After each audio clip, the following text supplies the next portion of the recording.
So Sabrina is going to take us for a little journey along the Anacostia River, the other side of the Anacostia, and we are going to spend some time thinking about the relationship between canines and humans. And Sabrina's committee was comprised of Madeline Simon, over here, and Jana Vandergood, who is possibly still coming. She's just getting over pneumonia, so be nice to her, okay? Just if you want to get mad at somebody, get mad at me. And myself. There we go. Thank you. Well, first I'd just like to say thank you all for coming today. I want to say a very special thank you to my chair, Professor Madeline Simon, for your guidance throughout this entire process. It's been amazing. And to my committee, Professor Brian Kelly and Professor Jana Vandergood, who's unfortunately not here. So with that, this is Redefining Shelter, Fostering Human-Canine Relationships Through a New Typology. The thesis question is, how can architecture facilitate the rehabilitation and mutual interaction of abandoned animals and troubled children? Now, why are we even asking this question? 3.3 million dogs enter animal shelters in the US every year. 1.6 million of these do not find homes. That's almost half.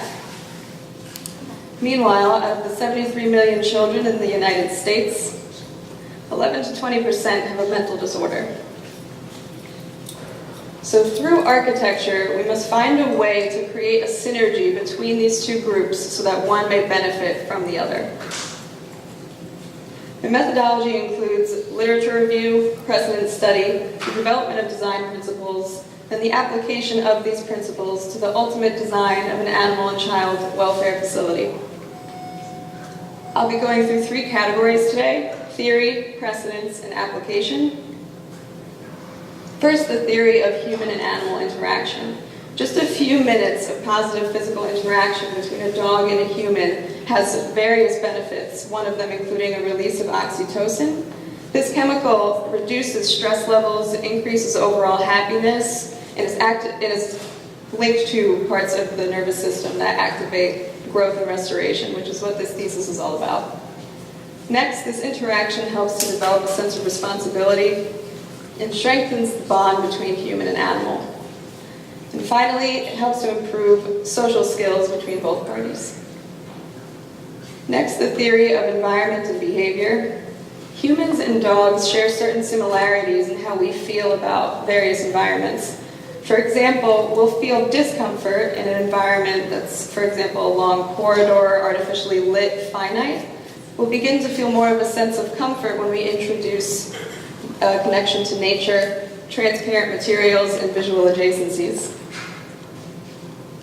When we design, we must also think about all user groups, not just a full-grown adult, but also children or dogs.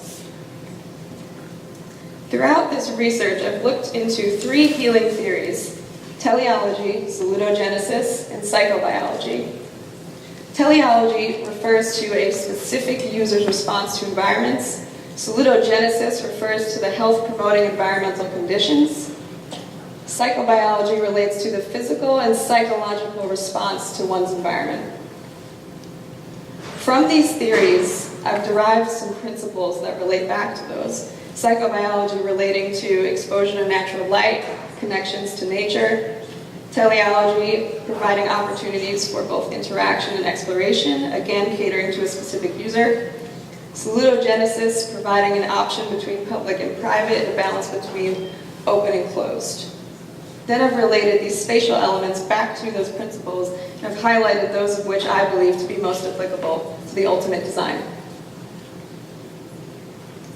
I also conducted a precedent study of existing typologies, as this typology does not yet exist. So I've highlighted the activities that take place in an animal shelter, a veterinary facility, and a child therapy center. And I've combined all of those activities to the ultimate program of the animal and child welfare facility. And I've then related those activities back to the spatial elements that would support them. Throughout this study, there were two main precedents that had the most positive takeaways, both core era typologies. The first being the Jivashram shelter in New Delhi, with this large courtyard that invites the surrounding site into it and has this continuous path of circulation around that courtyard in which both humans and animals travel together.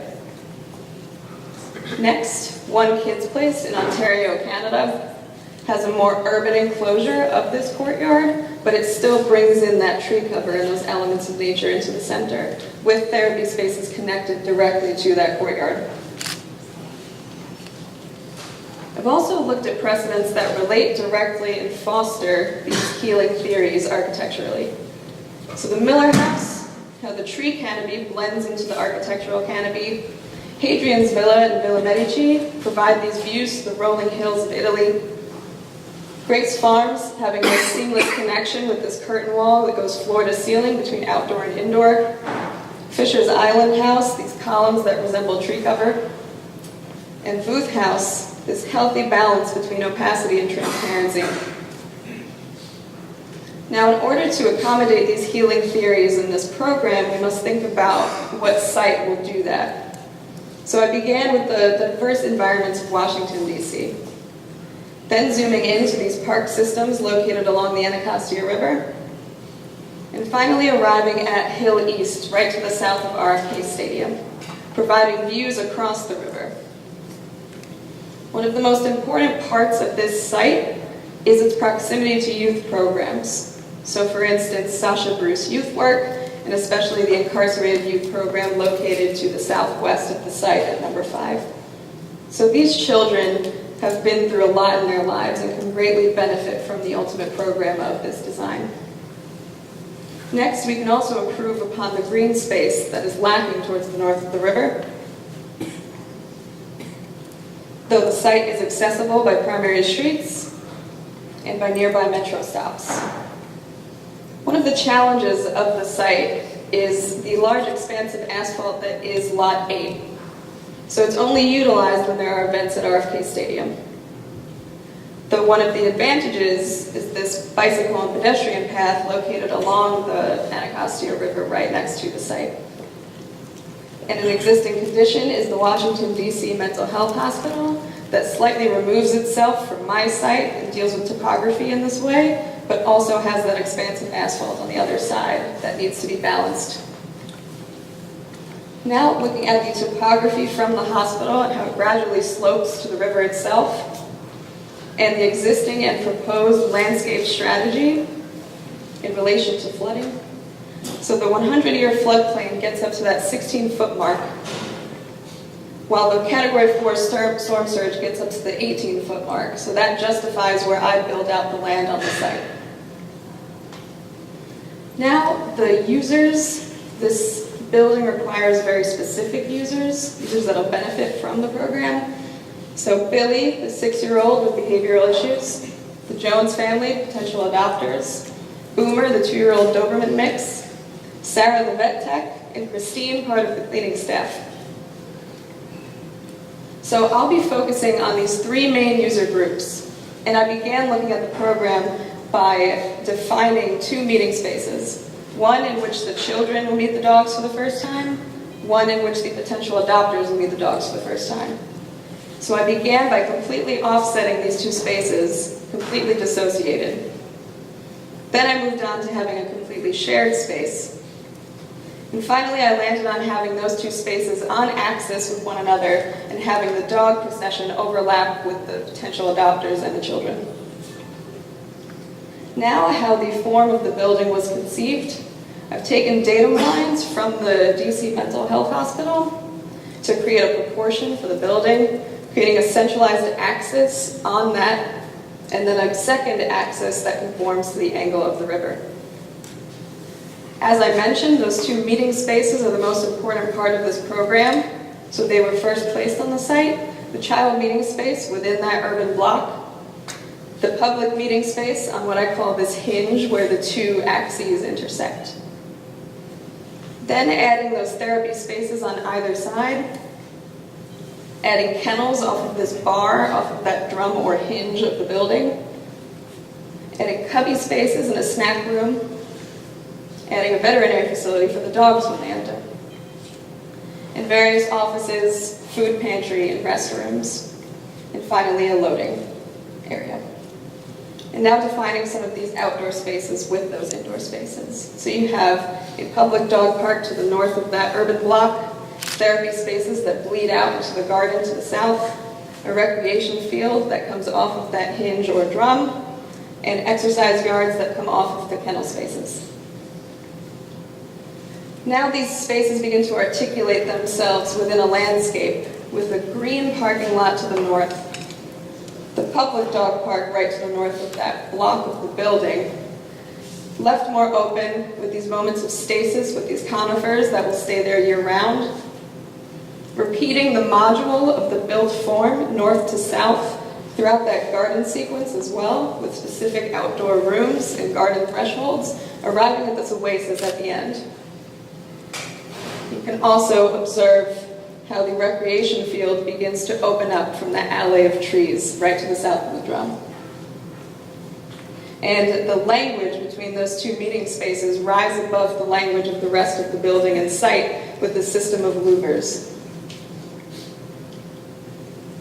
So the recreation field and the east side of the kennels are at the moment where the site drops off 6 feet above Southeast Boulevard, so that both those dogs and the children playing in that recreation field have this view across the street to the river.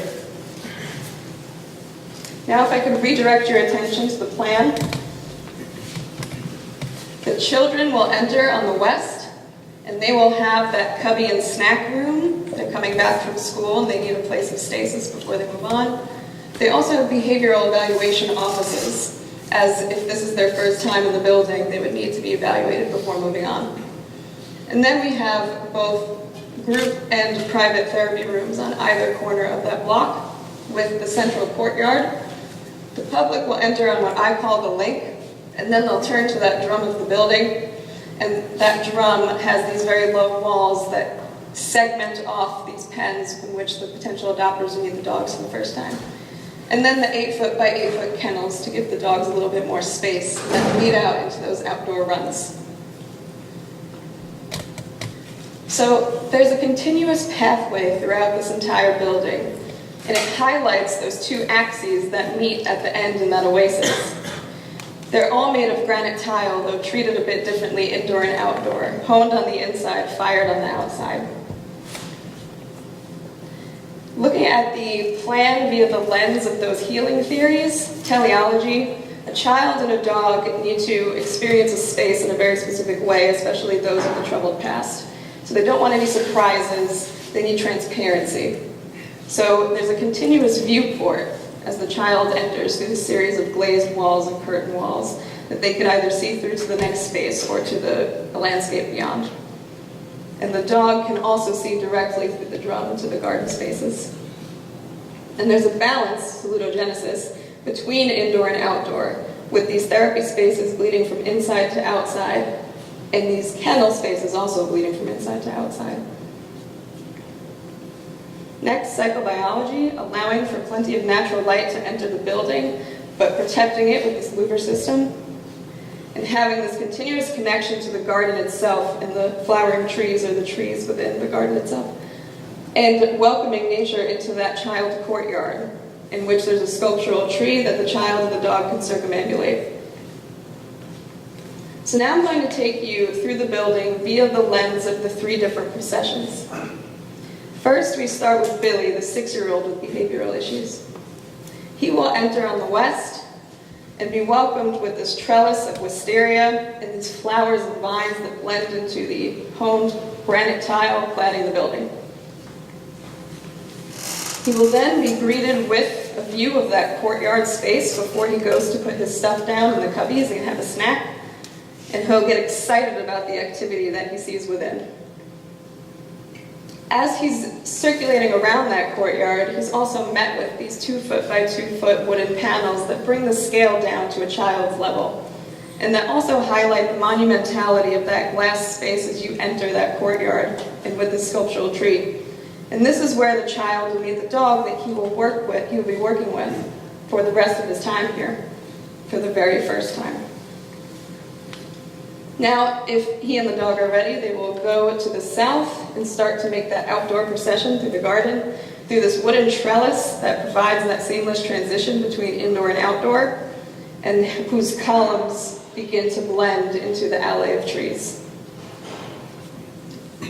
Next, he'll be met with this garden threshold, and he'll be able to see the oasis beyond. And if he and the dog, again, are ready, they will be able to move through to that oasis and intersect with the public. Arriving at that oasis, having this communal space that both the public, the children, and the dogs will all be a part of, with this pond at the end that can be utilized in warmer weather, and seating around it. He'll then move back up through the alley of trees into that recreation field itself, where that alley begins to open up, and he'll be able to see the activity happening with the children, playing sports with dogs, having fun. Then he'll turn to the east and have that view of the Anacostia River with these trees lining that edge, with these moments of shade and stasis and relaxation as you look over across the water. Next, the public procession, the Jones family, the potential adopters. They enter towards the north on that alley of trees, right into the link, and those trees line that pathway and frame the entry to the link. Then entering in on the link itself, we can observe how those glazed walls begin to blend indoor-outdoor, connecting you to either side of the garden throughout. And you're also visually connected to the drum of the building to see what's coming next. Now within that drum of the building, you have those low walls as you pass through and see the activity happening, with the potential adopters meeting the dogs for the very first time, perhaps giving them a forever home, and passing through to the kennels that are relatively transparent, but still provide fixtures within so that a dog may seek shelter if he so wishes. And the potential adopters can choose to take the dog back into the courtyard to meet. And finally, through the lens of Boomer, the 2-year-old Doberman mix, he has a much lower perspective, and he'll be entering towards the north on that animal entry. And he'll be greeted with this dense coverage of vegetation so that he feels more at home, because this dog may be coming from a place that was not so nice. Entering back into the kennels, seeing the sights and smells, and having this unique experience of being in those outdoor runs, being able to see the handlers interacting with the dogs, and also being able to be a part of that. Entering back through the courtyard if he's going to see the child for the first time, or going back with a potential adopter to meet them for the first time. And he'll be visually linked to those tops of the trees across the Anacostia River as well. Back through that link, in which the dog will get excited about going outside, seeing those views of the garden on either side of the link. And finally, he will arrive back in that courtyard and meet the child that he'll be working with for the very first time, so that they may benefit each other. So, architecture truly does have the power to foster these healing theories, and can create this rehabilitative connection between dog and child, and general public. So these experiences are not simply immediate. These are experiences that'll last them their entire lives and improve their lives for the better. And this facility will act as a precedent for future design. Thank you.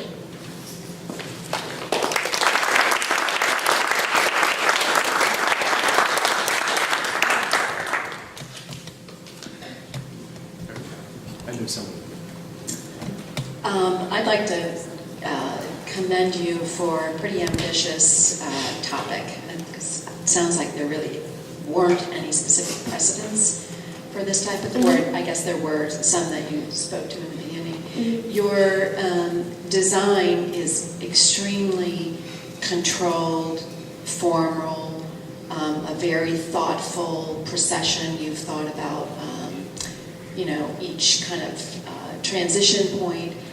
I'm wondering if during your design development, if there were any other schemes or generations of this scheme which might have provided some relief to that extreme control. I'm thinking of children who,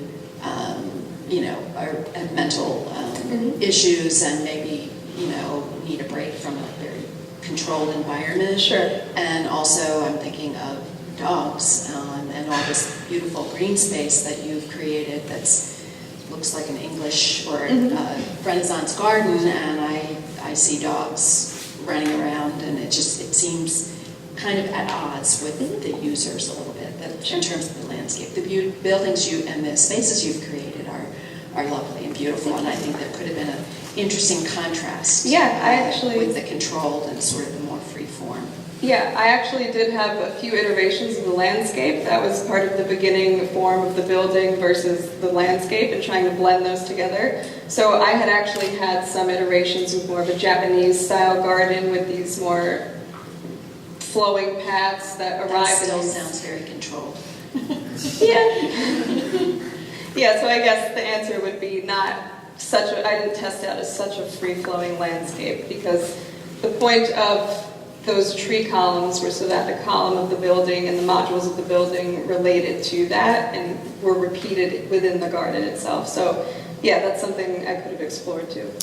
I guess someone in particular, the work of Alvar Aalto comes to mind, where the buildings or the campus, and he's done some beautiful buildings where it's actually kind of a campus, a very kind of thoughtful sequence and procession, but then there's kind of some opportunities for something a little bit more organic or free form, which gives a nice contrast and some relief to the geometry. So I'm in agreement with your critique in that I think the formality is working against you, because if you take if I accept the premise that the architecture is part of the healing process, which can or cannot be. I have to say, if I take that program out and I look at what you've developed, it's a very formalized cellular controlled environment, which is maybe a 20th century notion of healing. If you look at mental hospitals, other controlled jails, other controlled environments, this notion of a central point where everybody can have a visual control over how people are moving around a site, to me is kind of antithetical to maybe what you're trying to do. But okay, so given that you chose this strategy, I think to me the architecture, I feel like you could do another deep dive into it. Given that you've made a lot of choices, you not simplified, but you've chosen exactly how you want the environment to be. I feel like I would have loved to see more development of the architecture specifically, because it's coming off a little severe, just in that it's so rational. It could, if I take the program A, it looks like kind of Italian rationalist mausoleum, and those kinds of structures exist, and that kind of experience is very small. It's monochromatic, so I think I would have liked to see the buildings be a lot more programmatically specific, given that you really bought onto the notion that the program and the buildings are part of the healing.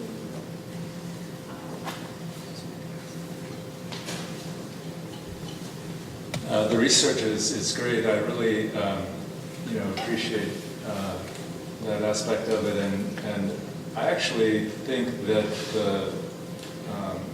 the way you've treated the landscape with this kind of whole series of urban rooms, would be kind of suitable to the problem, in the sense that when you're interacting, you want the child to interact with the animal.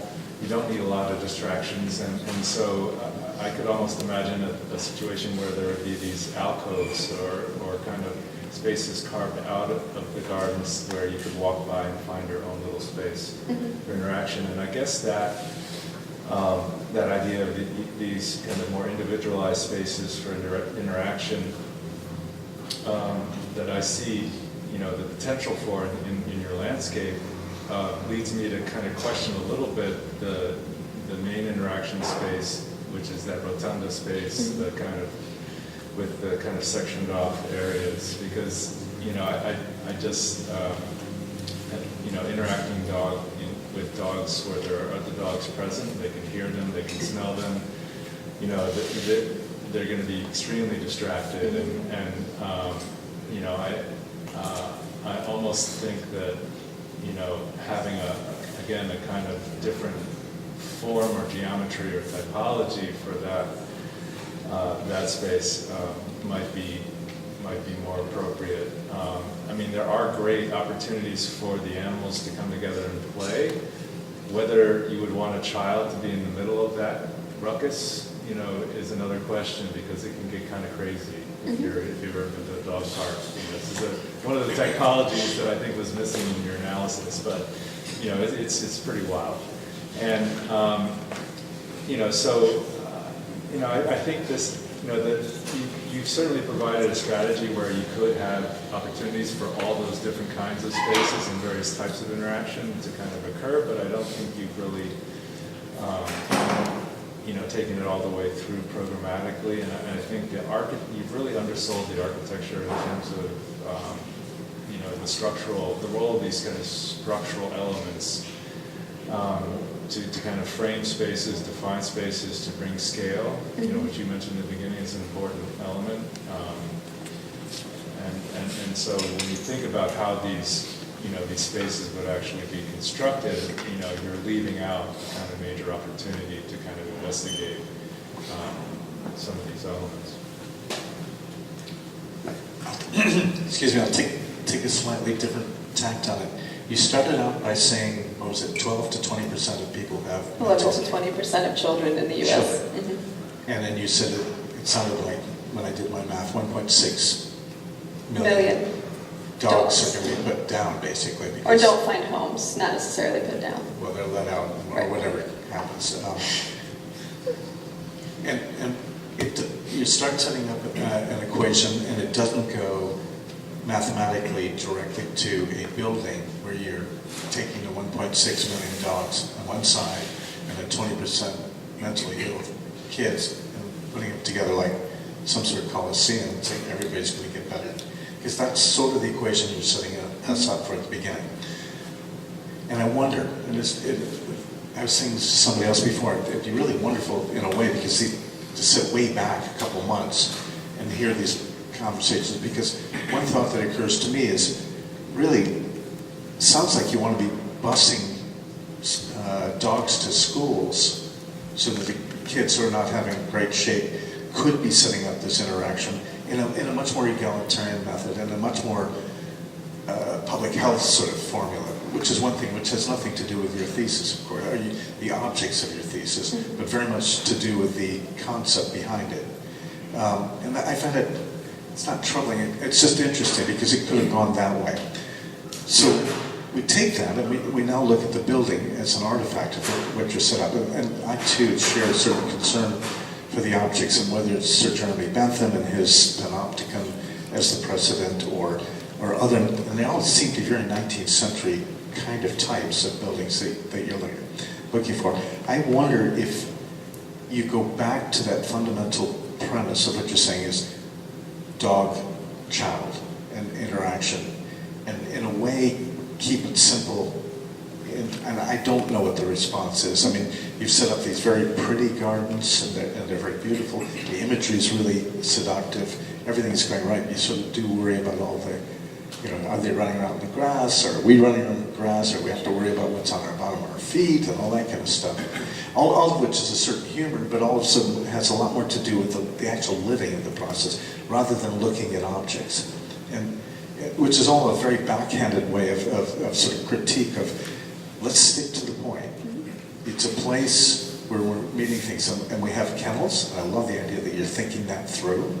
I don't quite think you want to have little glass enclosures for the dogs to look out longingly towards the freedom that they probably want, but rather, but I do like the fact you're thinking it through it, and it is important that there's sort of into-out relationship, and it is important that they are machines, but that it isn't some sort of horrible kennel kind of thing, but on the other hand, it does have to have a certain rigor and it has to have a certain probably economic efficiency.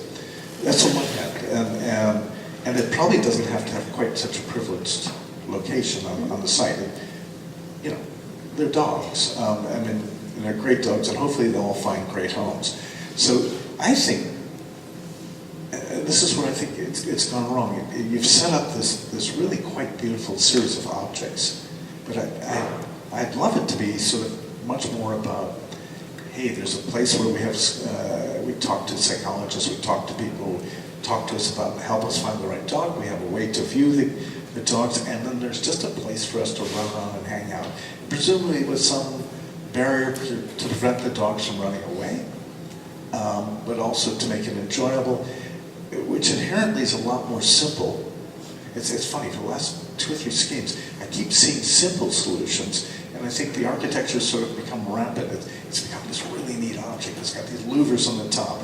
You know, because when I'm looking at as an architect, I'm looking at this in terms of scale, and I'm thinking, that courtyard's really vast, and it's going to be quite noisy in there. And I'm thinking, no, but it's a pretty looking object. Pretty object, scale, appropriateness. And it's that balance I'm trying to reconcile. I'm trying to be on the positive side. I think it's going back and looking at those very fundamental interactions that you're trying to embrace or enable or facilitate in your architecture, and keep it at that, and let the building be a little bit more modest in response to that. Right? Yeah. Good. Thank you. Great project. I do agree, because it mentions some of the points I was going to mention. I think in looking at your project just formally, links-wise, actually I think the component that you don't need is the rotunda.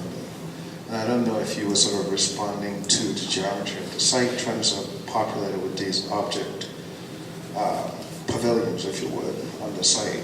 Because your sense of arrival, you have 2 points of arrival. One coming from the north, which, if this is north. Mm-hmm. Yes. One coming from the north, which you said is for the family that are willing to adopt. Potential adopters on the link, yes. And then people coming in from the west. Yeah, children coming from the west. And I'm thinking, children coming from the west, they're not walking into this facility by themselves. Right. They're being brought by parents or guardians or whatnot. Mm-hmm. That I think if this nucleus that you've created, this point of arrival where you have the psychologist, Sarah, who I'm missing your presentation, I was sort of looking for Sarah's role in all these imageries, you know, as the kids are walking the dogs, who's walking the dogs with them? Right. Like you're not going to leave a 6-year-old with a dog that could tackle. So Sarah's quite critical. And that moment of engagement happens in this first pavilion where the parents bring the child in, the vets bring the dogs to meet the kids. That could also serve as the adopting component to your program. And then you have the facility where you house the dogs that, you know, overlook these gardens. The thing that I'm thinking about when I look at your gardens, as you were talking about this, and I'm looking at your sort of allays and stuff, I'm like, oh, what would it be like to be a dog at Dumbarton Oaks? Right? Like you have somebody walking you. We always look at it from a human perspective, right? But I've never, in all my years going there, I've never seen a pet there. But I wonder, is it? Yeah. But you've sort of created a paradigm here that actually answers that question. Like you have these alcoves where you can sort of walk a dog into, and you sit there with Sarah, with the family, and they sort of do that behavioral sort of like therapy. And then you walk back and, you know, into the LA, enjoy the gardens, and go back into the building. I actually wonder if the gardens to the north is the antithesis of these very well manicured portions to the south. That you could have the one facing the Colonel, or the one where at 10 a.m. they let the dogs out to go exercise and jump over barriers, you know, while in puddles or whatnot. It's very organic. It's almost like fallow, sort of like landscaping. Get them back in the kernels. But down here, so as soon as Sarah meets them with the family, they go through these like nice rooms and like these sort of topiary manicured gardens. You know, have the therapy session, go back into the building. And I just think that rotunda serves you no purpose except for, it's almost like an indulgence in form. But otherwise, I actually like the project.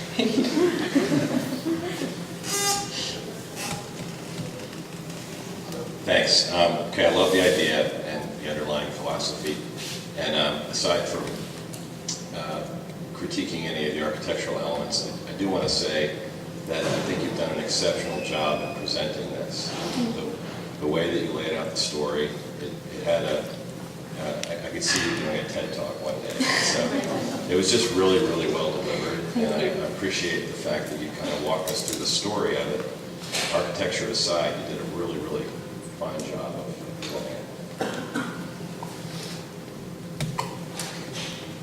I really appreciate your work very much. I found very mature. Congratulations. Every single aspect, it's well done. Resolved. I have a couple of questions because I'm curious. I was very interested when you talk about pet therapy in some way. I wonder if in this beautiful garden is public. Parts of the garden. So that first which sequence, is the public garden. So where this oasis is, where the two axes meet, the public can enter that. But this has a threshold here, this portion of the garden, that just the children and the dogs will be in. So around the pool is public. Right. Okay. Just because I think it's important that this kind of function in terms of social aspect have to be public. Mm-hmm. I'm talking about, I was thinking about the pet therapy link with the idea of elderly. And so public garden is absolutely important for this reason. Also, I like the fact that you have several space, several garden. So I'm talking about emptiness rather than buildings. And I would like to think about each kind of space is used for different purpose. I like to imagine that your spring, maybe your pool, work as with the springs, like a reflecting pool, very small height, for kids, elderly, the nice season. So I think it's very interactive. So I'm sure that this will be really useful.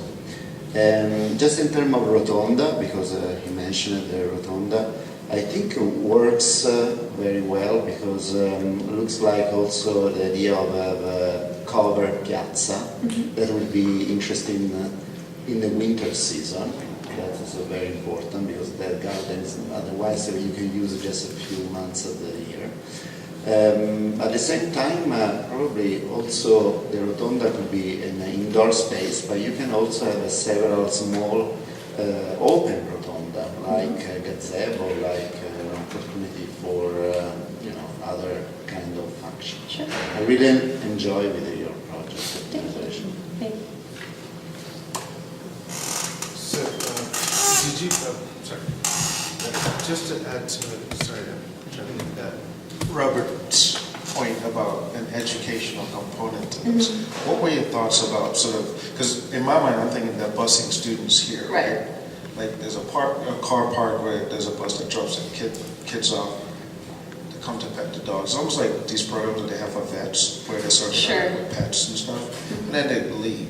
Are you providing any of that opportunity in your project? I tried to simplify the user groups especially, so I was just talking about the troubled children, the troubled animals, and the potential adopters, basically. But that is something that could have been added to this, because actually a lot of the animal shelters that I looked at and went to visit, specifically Montgomery County Animal Shelter, they do have classrooms and things of that nature where they educate kids or educate people coming into the facility on how to care for a dog or an animal in general. So that's something to think about. But yeah, I tried to simplify the programmatic users as much as possible. So Wes Henderson comes to mind when I'm looking at the plan because of the order of what you're putting in, and I think that's the part that will loosen it back up is just letting the kids play with the dogs, because then the formality, then you have the balance of the formality and the aspect of play. Right. Because right now it's quite controlled, and I'm quite sure it's because right now you're pulling together all this information which you've accrued, which is a lot, and there's a point when right at that point where you've got control of the information, and to be able to sit back and say, okay, it's almost a hierarchical prioritization that happens. This is really important, which I need. And these other things I can let go a bit, and it will get more and more rich. And strangely, I think you just spend a bit more time at it. Edit out some of the things that are less important, let a few of them go, and then just have fun with it. That comment about the quality of your presentation is really, really fabulous. You're really in control. You really let us know the information in a very, very nice and open manner. And I think now, it's always a factor of time, right? You've got a short period of time to put the whole thing together. You've got to have a presentation. Everything's here. I can imagine you probably printed things last week to make sure they're all colored, nothing went wrong. I mean, you're just ideal in that sense. Okay, now you put it aside for a week, have a nice vacation, spend some time with your family, get some sleep, laundry, all that kind of stuff. And then look back and say, what don't I need, or what do I want to play out? And what's really comes across a lot, and you haven't talked about, is how much you really like the gardens. They're beautiful. And maybe that's some things to do, is to start looking at some different garden types. Because they're all laid out as a certain kind now, and there are other kinds. I mean, what would Pete Rudolph do? The guy who did he's the botanical guy who did the Highland.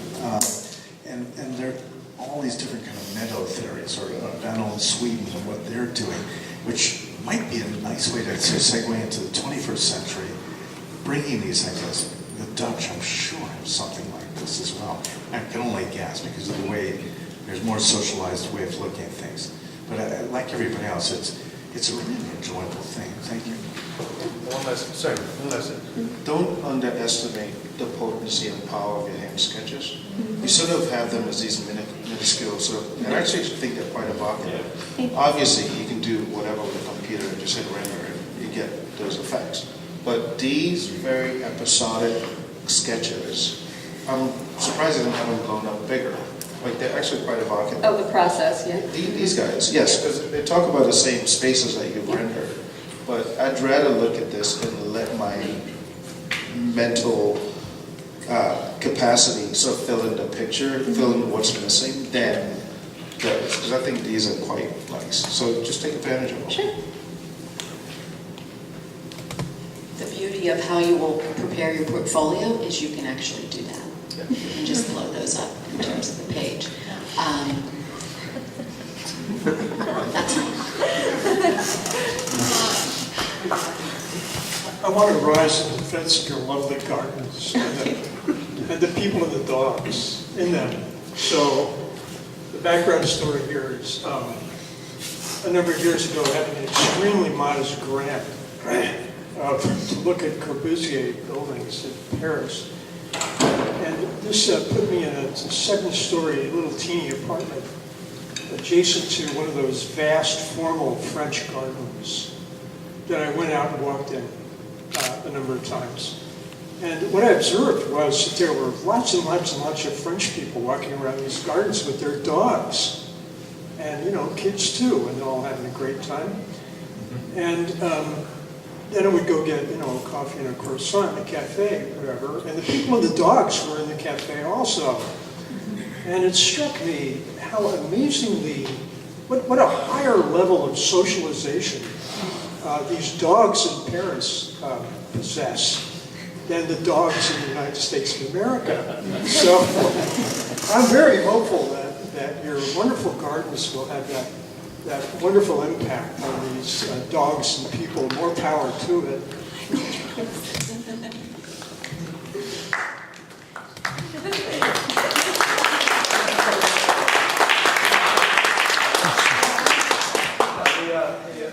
The critic has to summarize. Oh, I thought that was... No, that wasn't.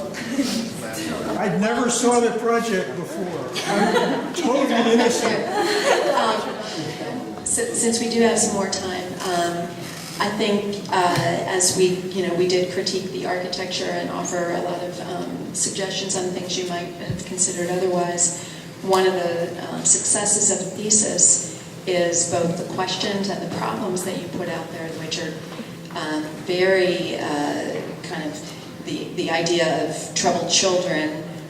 We know about dogs and therapy with vets and the elderly, but troubled children and dogs, and how to the fact that we have so many unadopted dogs, how to bring those together. I think you focused very thoughtfully on the adoption process. Clearly, you care deeply about troubled children and dogs, and you really I think you desperately want to see a solution. And I think that what we talked about in terms of the therapy component is the gel that kind of brings those two together. And so more of a kind of the interaction with the dogs being both for the children but also for the community, and really reinforcing the therapy aspect and the play aspect of it. So, very nice job. If we could add anything to, sorry. If we can add anything to your renderings post-thesis production portfolio, Sarah needs to be in every view because she's the linchpin in terms of the interface between the kids and the pets, right? She's very critical. You didn't talk about a day in the life of Sarah, where she resides, how she interacts with the dog. Sarah? I love Sarah. I want to be Sarah. No, but I think you mentioned this sort of like therapeutic sort of process of merging dog and humans, right, and kids. She's a linchpin to that. Right. And somehow in your project, I don't think you've addressed, again, a day in the life of Sarah. Yeah. How does she, where's her office? How does she bring animal and humans together? I think Christine has the hardest job here, though. Sarah, enough about Sarah. So I have two sons, they're grown, and I've had two dogs, and there's a point which do you prefer? the kid, The dog. the dog. There's a point in which you realize that the kids are smarter than the dogs. Like, oh, okay, there's a human here. I don't know why I have to tell you, but I should. So I'll offer, since we're all decided that your next, your summer, working on this some more. I don't know, but when you design your next one, please do it in an urban location again. I think I would offer to look at. There's an incredible history of how cities have handled live animals. Because the history of DC certainly is a history of dealing with stables and dogs and chickens and everybody, and how now we're encouraging those relationships to be in urban places. Right. So look at the precedents of the structures, which were stables and they were in alleys, and they're actually really elegant structures. For the next design you do. And also, one other thing I would add is you're next to one of the biggest natural resources in the city, the Anacostia River. There's a whole landscape associated with that, and draw upon that. Because there's been some wonderful gardens designed that are evocative of that relationship. I think, when you take this and build it, think of that. I just want to make a quick comment about Sarah. I really like Sarah too. I think there could have been a residential component of this where some of the staff actually live on the property. One of the things that makes me sad about shelters and vet offices is that when everybody leaves, you just hear the dogs barking. So I think that would have been an interesting component to add to the program. Sure. I just wanted to share something for you to think about. I'm sitting over here looking at the HABS plan of Meridian Hill Park on 16th Street in Washington, D.C. And I can think of very few parks that are as symmetrical and formal as Meridian Hill. But one of the beautiful things about it is it has fabric softener around the periphery of it that kind of allows it to sort of kind of buffer itself into the surrounding urban fabric in very direct ways. So what I'm going to do is I'll send you a link to the plan and then challenge you to go take a walk through it and experience it And it strikes me as that the formality of this thing doesn't bother me, but it's the lack of the kind of fabric softener, the stuff that allows the joints between the formal things and the things around the edges and the things where the collision of things occur that could be improved. And you know, Meridian Hill is in a very tight context. When you see all of the formal moves that are placed in a very, very limited context, it gets a lot of bang for the buck. So I think you can do that. The other thing is, it walked through there just the other day. It's in very sad condition. It's another tragedy of our lack of concern about public infrastructure, and it's a national park, but we don't give money to that anymore. And the last thing I'll say is the dog shelter that you made is treating dogs better than we saw human beings being treated, incarcerated yesterday. Frightening. Okay. Sabrina, thank you for a very beautifully presented thesis, both orally and visually, that I would say incited a lively controversy over architecture, which is exactly what a thesis should do. And I think that we had differences of opinion in the room today over the appropriateness of this particular formal language of architecture. But I think it's very important to remember the basis of this thesis. Whatever formal language you're expressing the program in, it's all based on that very rigorous design research that you began the thesis with. So I think that you have quite successfully identified and brought to life in your thesis a set of architectural principles translated into elements that foster I'd like to say the dignity of the lives of the troubled children and the troubled dogs. So throughout the thesis, this concern for the user has been manifest, not just in tremendous empathy, which I think is extremely important, but also it's been manifest in a real care and concern for the realities of the way people and animals experience space. And I'm very pleased, I'd like to brag to everyone on Sabrina's behalf that I'm going to be joining her at the Academy of Neuroscience for Architecture conference at the Salk Center next fall. Woo!